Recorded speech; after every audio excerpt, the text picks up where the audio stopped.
First question is about relationship. I'll read it to you so that everyone can hear it. If a couple lover had committed sex before marriage, but after some time they got married with each other, so the marriage can the marriage remove their old sin? उसमें लिखा है कि जोड़ों ने जो प्यार करते थे उन्होंने शारीरिक संबंध बनाया शादी के पहले, और कुछ समय बाद उनका विवाह हुआ, तो क्या उसके बाद जो शादी हुई है तो क्या इनके पाप को वो खत्म करती है? There's only one thing which will actually remove any person's sin.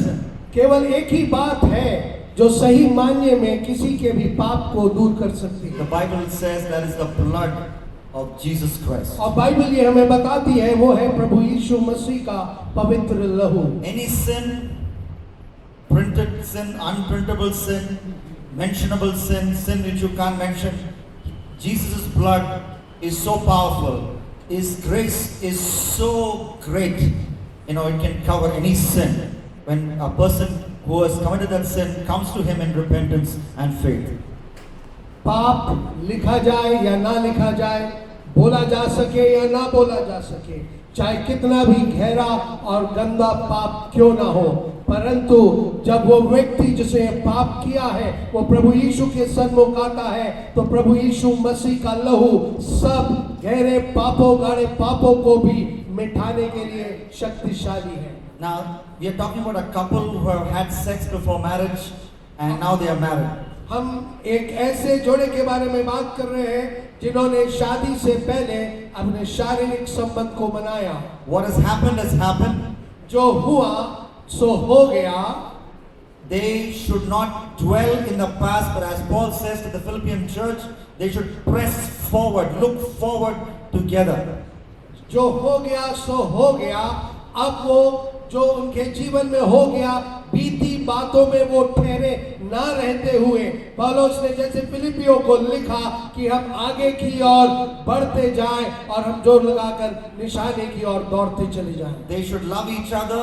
वो एक दूसरे से प्यार करें. They should not suspect each other. वो दोनों को एक दूसरे को शक ना करें. And work together to build a godly marriage. और वो दोनों वो वैवाहिक संबंध को में कार्य करें ताकि उससे परमेश्वर के नाम की महिमा होने पाए. There is no question of them divorcing each other or staying away from each other or staying separately from each other because of a sin in the past. Because if you read 1 Corinthians chapter 7, it's a long chapter, but I encourage you to read it. The Bible says two married people, okay, they're already married, whether they are believers or unbelievers, whether they have committed a sexual sin or not committed a sexual sin. If they are married and they have joined the church, they should stay married and they should work the marriage, and it is God's will for them to stay together and work the marriage together. चाहे किसी भी मायने में ये जब विवाह हो गया है तो इसमें डाइवर्स या अलग रहना बिल्कुल भी सही नहीं है. पहला कुरिन्थियों अध्याय 7 में, इसकी बहुत लंबा अध्याय है इसलिए मैं उसमें नहीं जाना चाहता हूँ, पर इस विषय में उसमें सब कुछ लिखा है. चाहे विश्वासी हो चाहे विश्वासी हो, परंतु जिस रीति में भी उन्होंने शादी किया है उस शादी को वो कलीसिया में करते हैं, परंतु वो इस कारण से वो उस वैवाहिक जीवन को बनाए चले, उसको परमेश्वर के नाम के महिमा के लिए विश्वास में ठहरते हुए आगे बढ़ाए. But that's not an excuse to again, have sex before marriage or marry unbeliever. This is for people who are exposed to the truth after they have done all those things. ये बातें इस बात के लिए excuse ना हो जाए, बहाना ना बन जाए कि हम शादी से पहले शारीरिक संबंध बना सकते हैं और बाद में प्रभु हमें क्षमा कर देगा. परंतु जिन लोगों को सत्य मालूम है, ट्रूथ हैज बीन रिवील्ड, उनको ये बात बिल्कुल भी लागू नहीं होती है, उनके लिए पाप है. Yes. Thank you. We can go to the next question. दूसरा प्रश्न है, Praise the Lord, brother. मैं भी एक गैर विश्वासी से प्रेम करती हूँ, पर वह ज़्यादा विश्वास में नहीं है। हम 10 साल से रिलेशनशिप में हैं। 2016 में सबकी मर्जी से शादी भी कर लेंगे। मेरा बैप्टिज्म हो गया है, पर मेरे पार्टनर का नहीं हुआ है। अब मैं क्या करूं? पर रिलेशनशिप खत्म नहीं करना चाहती, अब मैं क्या करूं? One of her sisters is writing that she is in relationship with a non-believer from past 10 years, and she has taken baptism, and God willingly, she says that, not God willing, by the will of the parents, she will get married on 2016, but she has taken baptism, he has not taken baptism, and she doesn't want to break this relationship also. So what should I do about it? At the end of the day, you have a choice to make. आपको आखिरी में आपके पास एक मौका है निर्णय लेने का। A choice to live according to the word, एक आपके पास एक ही चुनाव है कि क्या आप परमेश्वर के वचन के अधीनता में जिएंगे। or as we read in the book of Judges, it's there in 3 or 4 times. You can do as your eyes see fit, or as you see fit. न्यायों की किताब में जैसे लिखा है कि जैसा तेरी आंख की अभिलाषा है, जैसा तू पसंद करता है, या तो वैसा ही जीवन को बिता। And the thing is, what you are saying is, I have made a mistake of loving an unbeliever, and this is a 10-year-old long mistake.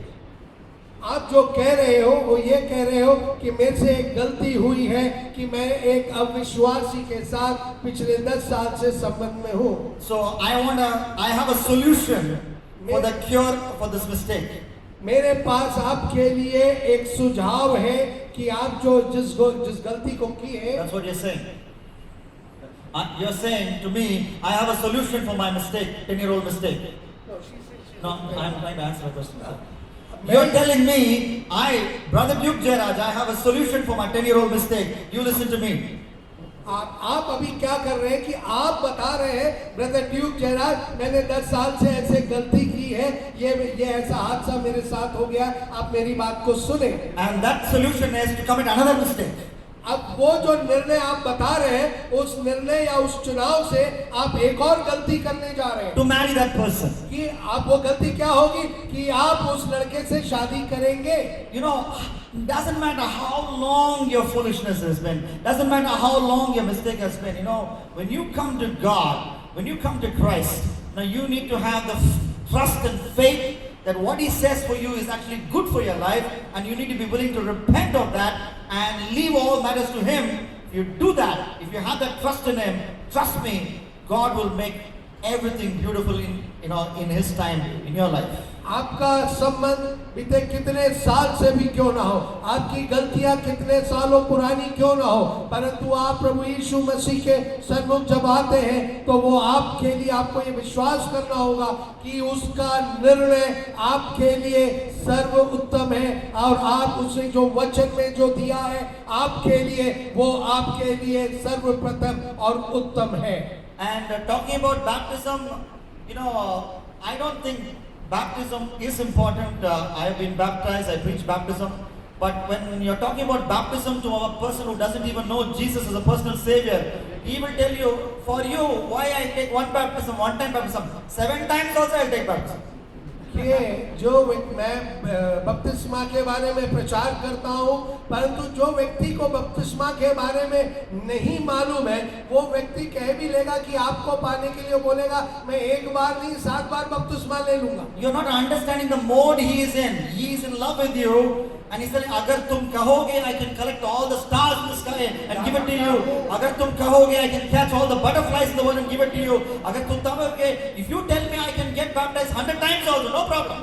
आप इस चीज को समझे कि वो किस अवस्था में है, वो आपसे प्यार करता है, और उसके लिए वो कहेगा मैं चांद सितारों को भी तोड़ के ले आऊंगी, तुम कहोगी तो एक बार नहीं 100 बार भी मैं बपतिस्मा ले लूंगा। But we are talking about the change in his heart, in which his heart will be turned to Jesus, whether you are there or whether you are not there in his life. And he is not in a position to make that unless you break that relationship according to the word of God. When you break that relationship, God has more concern for him than you. He will take care of him. ये उनका बपतिस्मा लेना कोई मायने नहीं रखता है जब तक उनका हृदय परिवर्तन नहीं होता। बपतिस्मा जो है वो हृदय के परिवर्तन को दर्शाता है, और अगर आप इसके साथ संबंध तोड़ देंगे, जब मैं समझता हूं परमेश्वर और भी बहुतायत से उसके जीवन में कार्य कर सकता है, क्योंकि परमेश्वर को उसकी ज्यादा चिंता है। Now I can think of a parallel in my life wherein when I chose my life partner, I wanted to marry somebody who was committed for full-time ministry, whether Duke Jairaj existed in this world or not. मैं अपने जीवन साथी को जब चुनाव के समय में मैंने ये चाहा था कि मेरी जीवन साथी पूर्ण समय सेवा काल में रहे, वो ऐसे सेवा में रहे कि ड्यूक जयराज रहे चाह ना रहे, पर वो पूर्ण रूप से सेवकाई में समर्पित रहेगी। And the girl I married, Evan as I call her, when she was still in her school, far away from me, she didn't care if I exist in this world or not. She made a commitment for full-time ministry in a school retreat.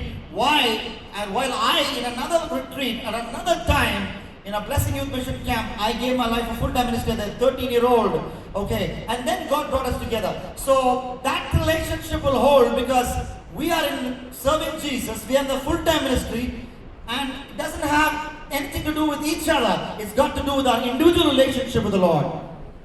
मेरी पत्नी इवेंजल जैसे मैं उनसे पुकार कहता हूँ, वो जब मेरी प्रार्थना थी कि एक पूर्ण रूप से समर्पित महिला के साथ मेरा विवाह हो, ये जब हजारों किलोमीटर दूर था, मेरी पत्नी ने अपनी छोटी उम्र में एक रिट्रीट में अपने जीवन को प्रभु को दिया, और मैंने भी अपने 13 साल की उम्र में अपने जीवन को प्रभु परमेश्वर को पूर्ण रूप से सेवकाल के लिए समर्पित किया। ये जो हमारा समर्पण है, ये हमारे विवाह के लिए नहीं है, परंतु ये हमारा व्यक्तिगत समर्पण है परमेश्वर के लिए और परमेश्वर की सेवकाई के लिए। Thank you.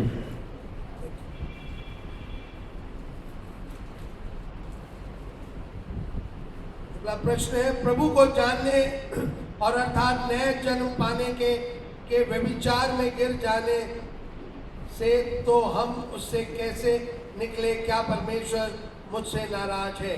After knowing Christ, after being born again, I have fallen into sexual sin, and how to get out of it, and is God angry with me? Okay. ये इधर लिखा है कि अच्छा, okay. Yes. After you know Jesus Christ, प्रभु यीशु को जानने के बाद you have to understand from God's word that there is an expectation that He has from you that you should live holy. आप परमेश्वर को जानने के बाद आपसे एक उम्मीद की जाती है, आपसे एक अपेक्षा की जाती है कि आप पवित्रता में जीवन को व्यतीत करें। You read the second part of all the New Testament books, starting from Romans all the way to Revelation. You know, the second part is all about calling believers to live holy. आप नए नियम में Romeo की किताब से लेकर प्रकाशना ग्रंथ तक आप पढ़ेंगे, वहाँ ये हर बार यही कहा गया है, हर किताब में ये लिखा गया है कि विश्वासी लोग पवित्रता में जीवन को बताएं। And when you don't live holy, जब आप पवित्रता में अपने जीवन को व्यतीत नहीं करते हैं, obviously God is disappointed with you. His spirit is grieved with you, the Bible says. परमेश्वर की आत्मा आपके इस कार्य के द्वारा शोकित है और परमेश्वर आपसे नाराज है। He is definitely not smiling at you as the hyper grace false teachers teach. He's definitely not smiling at you, definitely not saying hallelujah about you. No. और जैसे पहले बताया गया हाइपर ग्रेस के बारे में, ज्यादा अनुग्रह के बारे में, उसमें जैसे बताया जाता है वैसे नहीं है कि आप करने के बाद हालेलुया हालेलुया गाते रहे, परमेश्वर इससे खुश नहीं होता। In Revelation, if you read chapter 2 and Revelation chapter 3, believers who have committed sin, including sexual sin, Jesus' word is only one thing: repent Repent. At least 4 times the word repent is mentioned to church believers. So if you have fallen, you need to repent and come back. प्रकाशना ग्रंथ अध्याय 2 और 3 में जब आप पढ़ते हैं वह परमेश्वर बार बार जिन लोगों को जो ऐसे पाप में गिर गए उनसे कहता है पश्चाताप करो, पश्चाताप करो। How do you stay holy? आप पवित्र कैसे जी पाएंगे? I want you to remember the message that I just preached from Genesis 39 in the previous session. आप जो उत्पत्ति 39 अध्याय से जो मैंने वचन को बांटा उस सुसमाचार को आप ध्यान दें। Hiding God's word in your heart.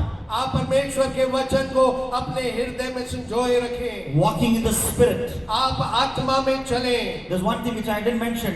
Having an accountability friend. और आप मैं एक चीज बताना भूल गया कि आपके पास एक ऐसा दोस्त है जिसको आपको एक हिसाब देना है, आपको एक लेखा देना है। As a believer, you must have a friend whom you have given the permission to ask, when was the last time you watched pornography? और ऐसे एक ऐसे मित्र के जैसे आप उन्हें ये अधिकार दें कि वो आपसे पूछ सके कि आखिरी बार आपने पॉर्न की वीडियो कब देखी थी या पॉर्न साइट कब विजिट किया था। You have to have a friend who can ask you, I have not seen you talk with that girl for 3 weeks. Why are you not talking with that girl? आपके पास एक ऐसा मित्र होना चाहिए जो आपसे पूछे कि आपने बीते 3 सप्ताह से उस लड़की से बात नहीं की है, क्यों नहीं बात की? Is there envy in your heart? Is there jealousy in your heart? क्या आपके हृदय में उसके प्रति क्रोध है, ईर्ष्या है, जलन है? When you have such a friend in your life, it is easy to live holy. I believe David beat the temptation of falling into sexual sin because he had a kind of friendship with Nathan the prophet. Nathan the prophet was such a friend to David. Jonathan was his friend, we know, but Nathan was also his friend. In Luke 3:31, I believe David loved Nathan so much. When one of his sons was born, David's sons was born, he named his son Nathan. Nathan was somebody David loved. He called one of his sons as Nathan. Luke 3:31. अगर हमारे जीवन में एक ऐसा अच्छा मित्र है जो हमारे जीवनों को जानता है और उसको अनुमति है कि हमारे जीवन के बारे में प्रश्न कर सके तो हम एक पवित्र जीवन जी सकते हैं। अगर हम दाऊद के उदाहरण में जाएंगे, दाऊद के जीवन में नाथन जो भविष्यवक्ता था वो उसके जीवन में था। दाऊद और नाथन में एक अच्छी गहरी मित्रता थी और इस कारण से दाऊद ने अपने एक छोटे पुत्र का नाम नाथन भी रखा और नाथन उसके जीवन में आके प्रश्न भी कर पाया। So have a Nathan-like friend. That's one way to overcome temptation in your life. और आप अपने जीवन में परीक्षाओं से उभरने के लिए नाथन जैसा एक मित्र आपके जीवन में होना जरूरी है।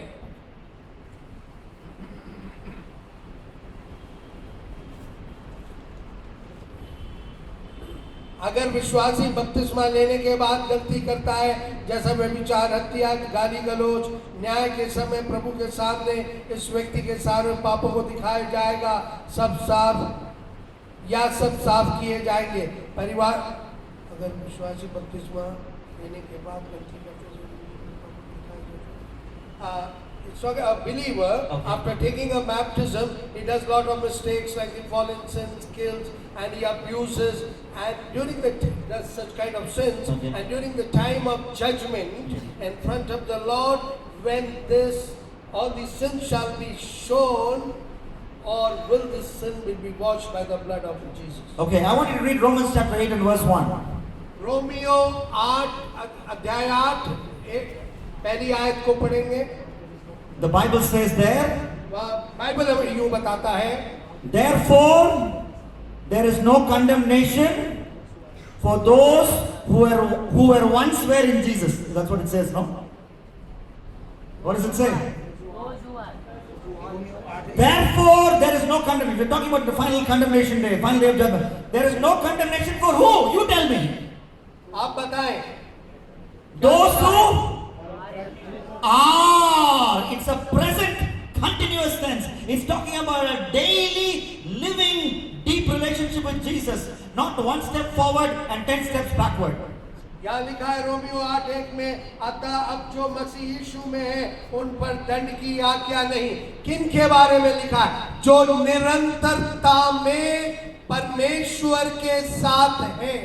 That's why in Matthew 25 we have parables about the foolish virgins and the wise virgins. And that's why in John 15 we have the story of the true vine and the branches. और मत्ती रचित सुसमाचार में 10 कन्याओं के बारे में, कुंवारी कन्याओं के बारे में दिया है। यूहन्ना रचित सुसमाचार में John 15. यूहन्ना True wine and the 15 branches. और उसमें एक सही मान्य की जो दाखलता है और उसकी बारियों के बारे में दिया है। So these passages tell us about the importance of remaining rooted in Jesus, importance of keeping the our commitment fire burning every day. There is no question of taking like an IPL games 20-minute break or 2 minutes break, 3 minutes break away from Jesus. It is a continuous thing. और ये इसीलिए ये जितने भी अध्याय हैं, ये अध्यायों से हमको ये मालूम पड़ता है कि हमको निरंतरता में, दृढ़ता में परमेश्वर के साथ बने रहना आवश्यक है। ना कि कोई किसी क्रिकेट मैच के दौरान जैसे हर 5 मिनट में एक ब्रेक हो जाता है। हम प्रभु यीशु के साथ अपने संबंध में किसी भी प्रकार का ब्रेक नहीं लगा सकते, परंतु निरंतरता में हमें बने रहना जरूरी है विश्वास में। Jesus said in Matthew 10:22, again talking to missionaries, talking to serious believers, he said, "He who endures till the end will be saved." मत्ती 10:22 में लिखा है, जो आखिर तक विश्वास योग्य ठहरेंगे। Yes, he says nobody can pluck me out of my nobody can pluck them from my father's hand. He says that. अब लिखा कि कोई भी मेरे पिता के हाथ से मुझे उखाड़ फेंक नहीं सकता। But you can jump out if you want. परंतु एक बात है, हम चाहेंगे तो हम परमेश्वर के हाथ से छलक के बाहर जा सकते हैं। And he will not stop you. और परमेश्वर आपको रोकेगा भी नहीं। Because I tell young people, God is not a rapist. He will not force himself on you. He gives you the freedom to stay back or jump out. If you want to jump out, if you want to go behind the world, if you want to go behind sin, he will give you permission to do that. And that's when if the end comes at that time, you know, the Bible says there is no hope on that day for you. हमारा परमेश्वर कोई जोर जबरदस्ती नहीं करता है, परंतु वो स्वतंत्र रहने की इजाजत देता है। तो आप हमारी इच्छा रहती है कि हम उसको छोड़ जाएं या उसके पास बने रहें, वो जबरदस्ती नहीं करता, परंतु अंत में न्याय के समय में इसकी कीमत हमको चुकानी पड़ेगी। अगला प्रश्न है, is masturbation is it sin? Do the Bible permit to marriage unbeliever? क्या हस्तमुस्तन एक पाप है और क्या पवित्र वचन अविश्वासी के साथ पाप करने की आज्ञा देता है? Okay, I already mentioned शादी this. करने की आज्ञा देता है। I mentioned this in my message in the morning. I believe the first message, 1 Corinthians 7:9 says, "It is better for you to marry than burn with passion."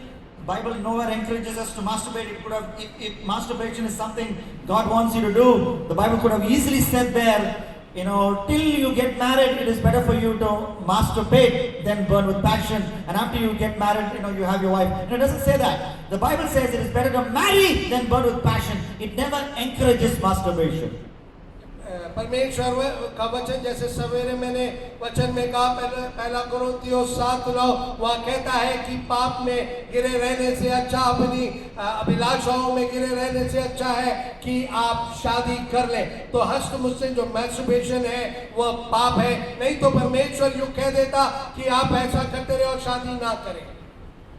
Okay, and then Do the Bible permit to marry an unbeliever? I said absolutely not. We already talked about it. हमने जैसे बात किया, परमेश्वर का वचन कभी भी हमें अविश्वासी के साथ शादी रचाने का बिल्कुल भी आज्ञा Through नहीं। examples like Solomon and Ahab, और सुलेमान और आहाब के जीवनों के द्वारा their marriage life was, you know, destroyed because they married unbelievers. उनकी वैवाहिक जीवन नाश हुआ है क्योंकि उन्होंने अविश्वासियों के साथ शादी की। And not only through examples, through direct commands like we see in 1 Corinthians 7:39. You can marry anyone but in the Lord. That's the only condition. You can marry, believers can marry anyone but in the Lord. You know, through example and through direct command, the Bible encourages you. The Bible tells you rather, you must not marry unbeliever. पहला कुरिन्थियों 7:13 में बिल्कुल स्पष्ट रूप से परमेश्वर एक आज्ञा के दौर में कहता है कि आप किसी भी विश्वासी के साथ शादी रचा सकते हैं जो प्रभु में है, परंतु साफ स्पष्ट रूप से कहता है कि हमें अविश्वासी के साथ वैवाहिक जीवन में बंधना नहीं चाहिए। Okay, I think we should wind up by 3:30. Looking for the chair. Okay, I wish we can answer all the questions. After becoming adult, is it wrong to be in relationship with a believer boy or girl? It's not clear, so we will leave that question. ये Yes. प्रश्न बिल्कुल clear नहीं है, इसलिए हम इसको नहीं ले रहे हैं। Okay, I think we'll have time for just one or two more questions. If you have an urgent question, you can, email it. You can ask your local church pastor. You can ask the leaders of the Bible Society. I wish we can answer all the questions, but we won't do that. We're just taking a few samples. Okay, we'll just take one or two doctrinal questions and we'll close this session. Because we got another message coming up, and I believe that's very important for you to listen to that message. परमेश्वर की योजना मेरे जीवन में क्या है, कैसे समझ में आएगा? What is the will of God in my life and how can I understand it? Okay, when we're talking about the will of God, there are some things God clearly wants you to do, whether you are a Michael, or whether you are a Robert, or whether you are a Rani, whether you are Jessica, all believers. Doesn't matter who you are, God wants all of us to do some things. और चाहे हम Michael हो, Mac हो, Jessica हो, रुबीना हो, कोई भी हो, परंतु परमेश्वर की इच्छा व्यक्तिगत रूप से हमारे जीवनों में है। 1 Thessalonians 4:3 says it's God's will that we should not indulge in sexual immorality, we should live a holy life. पहला थिस्सलुनीकियों 4 में लिखा है कि परमेश्वर की इच्छा है कि हम पाप में ना गिरे, व्यभिचार के और ऐसे पापों में ना गिरे और एक पवित्रता का जीवन बिताएं। And it's also God's will in 1 Timothy chapter 2 verse 4. It's God's will that everybody should be saved, which means it's God's will that you tell others about Jesus.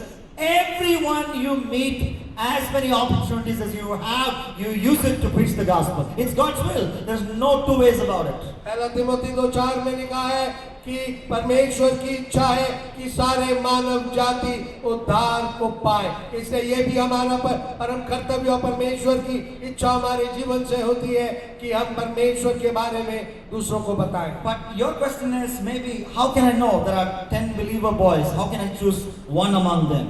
और आपका ये प्रश्न हो सकता है कि ये 10 लड़के हैं तो इनमें से मैं किसका चुनाव करूं? Now, for specific things like that, ऐसे व्यक्तिगत या विशेष बातों के लिए the Bible teaches, through various passages. I don't have time to take you through that. Sometimes you can use your common sense, which doesn't contradict God's word, to make a choice. ऐसे बहुत सारे वचन हैं कि उस बारे में मैं बताऊं, परंतु आपका जो विवेक है वो परमेश्वर के वचन के अधीनता में होकर एक निर्णय को लेने पाए। That's what Eliezer was using in Genesis 24 when he chose a girl for his master's son Isaac. That's what Eliezer, Abraham's servant, used when he chose a wife for his master's son Isaac. उसी common sense को एलिएज़र ने अपने मालिक के बेटे Isaac के लिए एक पत्नी का चुनाव किया था। उस समय उसने उस विवेक, उस कॉमन सेंस का इस्तेमाल किया था। What is marriage? शादी क्या है? How many people married here? कितने लोग हैं वैवाहिक? Raise your hands. अपने हाथों को उठाएं। You talk to all married people in one-on-one, privately. आप सब ऐसे वैवाहिक लोगों से आप व्यक्तिगत रूप से बातें करें। They will tell you marriage is all about giving. शादी सब कुछ जो है देने के बारे में, it's about giving. It is a race between the husband and the wife. Husband wants to give more than the wife. Wife wants to give to her husband. Husband wants to give to the wife. It's giving. If the husband is giving to the wife and the wife is giving to the husband, marriage will be heaven on earth. ये एक मुकाबला है या एक प्रतियोगिता जैसे है कि पति जितना ज्यादा से ज्यादा पत्नी को दे और पत्नी ज्यादा से ज्यादा अपने पति को दे, ये इट्स ऑल अबाउट गिविंग, और यही एक वैवाहिक जीवन को कुशल रख सकती है। If the couples are grabbing, what can I get? What can I get? What can I get? If the husband starts to say like that, wife starts to say that, it will be hell on earth. Marriage. अगर वैवाहिक जीवन में पति बोले कि मुझे क्या मिल सकता है, पति कहे मेरा क्या लाभ है, अगर इस प्रतिस्पर्धा में बने रहेंगे तो उनका वैवाहिक जीवन एक नरकीय जीवन हो जाए। That's what Eliezer, Abraham's servant, was checking with Rebecca. If she waters, not only gives me water, not only to me, but also to my camels, and they drink a lot of water, okay, then this girl is a good girl for my master's wife, which means she's a giver. She gives water not only to me, but also to my camels. She's a good giver. Because she's a good giver, she'll be a good wife. He's using common sense. और यहाँ पर ठीक इसी बात को इब्राहिम के दास ने, एलीएज़र ने इसी बात का वहाँ पर चुनाव किया था। जब उसने रेबेका को पसंद किया, उसने कहा कि मुझे भी पानी पिला, और साथ साथ में ये भी देखा कि ऊँटों को भी पानी पिलाती है कि नहीं। ऊँटे बहुत पानी पीते, और वो एक चीज देखना चाहती थी, क्या ये देने वाली है तो क्या वो केवल मुझे देगी या दूसरों को भी देगी। And secondly, we also see in Genesis 24, I recommend that you read the whole chapter. He's watching that girl and he's just wondering. He's silently, in fact, he's praying, I believe. He's watching and then wondering, which means that's how you reveal God's will. You understand God's will. You use your common sense and then you pray. And then in James chapter 1, I believe is verse 20, if you read the book of James, there's a place where it says, James 1:21 maybe, where God will plant a word in you when you spend time in prayer. God will plant His will in your heart. The implanted word, that will teach you God's will for that particular situation. और उत्पत्ति 24 को आप पढ़े, घर जाकर पूरे अध्याय को पढ़े। ये यहाँ पर जो एलीएज़र जो करता है, वो वहाँ पर उस रेबेका को देखता है, उस पर एक नजर रखता है और प्रार्थना करता है। और ठीक वही बात याकूब की किताब अध्याय 1 21वीं आयत में लिखा है कि आप जब इस बात को ध्यान देकर मनन करके प्रार्थना करेंगे, उस समय परमेश्वर आपके हृदय में एक वचन को जो देगा, जो आकर स्थिर हो जाएगा और आपको एक शांतता को देगा। परमेश्वर उस वचन के द्वारा आपको दृढ़ता को देगा। And there in this passage we see that Eliezer wanting that girl to go talk to her parents and then get back.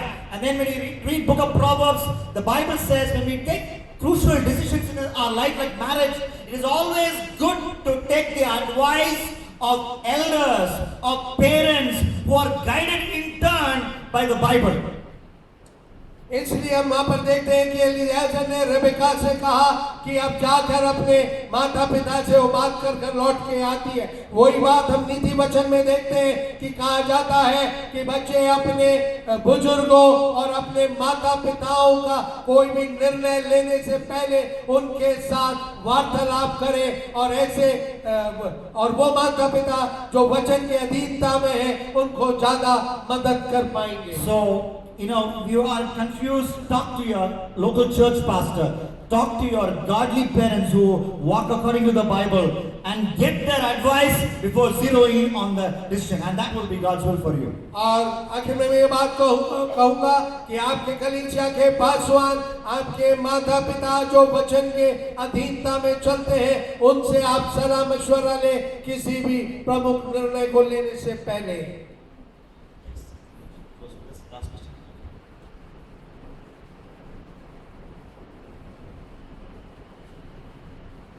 Yeah, this can be the last question. ये आखिरी प्रश्न होगा, क्या जब तक हम परमेश्वर से प्रार्थना करते हैं तब तक ही अच्छे रहेंगे? प्रार्थना नहीं तो बीमारी, गरीबी, समस्याएं, ऐसा है क्या? First question comes is that when we are praying continuously to God, we are good in health and we are fine, we are happy. And when we are not praying to God, we are falling into sick and lot of problems are coming in. Is it like that? No. Okay, this is a very important question on the subject of suffering. और ये एक बड़ा प्रमुख प्रश्न है suffering के ऊपर, परेशानियों के ऊपर, दुखों के ऊपर। The Bible talks about different reasons for suffering. परमेश्वर का वचन जब हमारे जीवनों में परेशानियां क्लेश आती है, उसके अनेकों कारणों को बताती है। You know, in cases like Jonah disobeyed, and because of that, you know, he was pretty soon thrown into the sea. योना के बारे में देखा जाएगा, उसने परमेश्वर की वो आज्ञाकारिता में नहीं था, इसलिए उसे उस परेशानी को झेलना पड़ा। But you take the example of Job. पर अगर आप अय्यूब की किताब को पढ़ते हैं उदाहरण में, Not that he was perfect, but there is never, he didn't experience suffering because of his sin. He was not perfect, but he didn't experience any suffering because of his sin. वो कोई भी व्यक्ति दुनिया में perfect नहीं है, पवित्र नहीं है, परंतु यहाँ पर हम देखते हैं अय्यूब की जो जीवन में परेशानियां आई वो किसी उसके पाप के कारण नहीं आई थी। इसका ये मतलब नहीं है कि वो एक परफेक्ट पूर्ण मनुष्य था। It was because of the conversation God had with Satan and the challenge that, you know, Satan gave to God, and, you know, the conversation. That's the reason for his suffering. Even Job was not aware of that. यहाँ पर जो अय्यूब को जो परेशानी आती है वो एक उधर स्वर्ग में शैतान और परमेश्वर के बीच में जो वार्तालाप होता है और वो एक चैलेंज पुट अप होता है, उसके कारण यहाँ पर अय्यूब को परेशानियां झेलने पड़ती है और इसके बारे में अय्यूब नहीं जानता था। And you read John chapter 9. और योना रचित सुसमाचार अध्याय 9 को पढ़े। The first few verses, the Bible says a man was born blind, not because of his sin or parents' sin, but because through his blindness the glory of God will be demonstrated. वहाँ पर लिखा है कि कोई एक बच्चा अंधा पैदा हुआ है तो वो अपने माता पिता या उसके पापों के कारण वो अंधा नहीं बना है, परंतु परमेश्वर के नाम की महिमा के लिए उसका अंधापन है। I don't understand how my blindness can bring glory to God. मैं ये नहीं समझता कि मेरा अंधापन परमेश्वर के नाम को महिमा कैसे ला सकता But है, the Bible says it, I believe it. परंतु परमेश्वर का वचन इस बात को कहता है कि अंधापन से परमेश्वर के नाम की महिमा होगी, इसलिए मैं उस पर विश्वास करता हूँ। The lady who wrote Amazing Grace, जिस महिला ने अमेजिंग ग्रेस नाम की उस किताब को या गीत को लिखा, she was blind. वो अंधी थी, She wrote many other hymns. और And कई all she और did गीतों को was लिखा write poems for Jesus, which turned into music and world famous hymns. और उन्होंने सिर्फ ऐसे अपने पॉइंट्स लिखते गए, परंतु वो दुनिया में सबसे अमर गीत बने। You know, through her blindness, God got the glory. परंतु उसके जीवन के अंधेपन से परमेश्वर ने अपने नाम की महिमा को लिया। So if you're suffering, if you're sick, examine your life to see if there's any sin. But sometimes sickness can come even if there is no sin in your life, even if there is no rebellion in your life. आप अगर बीमार हैं, किसी रूप के परेशानी में हैं, तो आप व्यक्तिगत तौर से अपने जीवन को जांचें। जरूरी नहीं है कि किसी पाप के कारण ही आपके जीवन में कोई बीमारी आई हो। God bless. परमेश्वर आप सबको आशीष देने पाए। Thank you. आशा करते हैं आपने प्रश्नों के अच्छे उत्तर पा लिए हैं। Hallelujah, hallelujah.